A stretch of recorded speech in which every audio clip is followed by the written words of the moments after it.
Well, I made the run in a little two-wheel cart with a pony. That was Nancy McLean describing the largest land run in Oklahoma history, the run of September 16, 1893, that opened the Cherokee Strip. In all, there were 5 land runs that opened up portions of what would become the state of Oklahoma. When the words land run are mentioned, we usually think of the first land run, April 22, 1889, that opened up the central part of the territory. That run was followed by 2 more. Then on September 16, 1893, the largest land run of all began.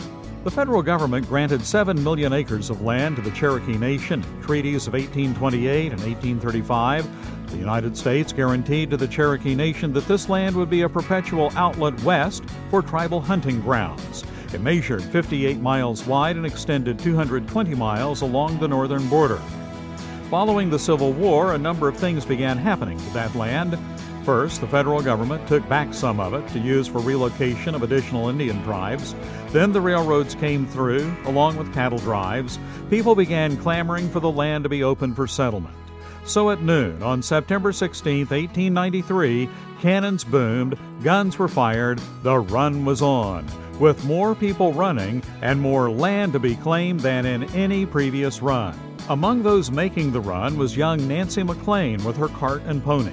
Well, in the first place, I was in that little cart, and horsebackers on each side of me, and they all carried a stake to stake the claim. It was a hot day and dry. Clouds of dust rose from the barren prairie. The dust made worse because much of the grass had burned off in a large prairie fire days earlier. And I remember this, too. The prairie was all burnt off, and a girlfriend and a brother ran with me and left us there so they could go on farther. And we slept on that prairie that night with a blanket and a parasol to keep the dust out of our eyes. McLean was one of an estimated 100,000 people who made that run. The Oklahoma Historical Society will open the new Cherokee Strip Regional Heritage Center in Enid this November the 5th.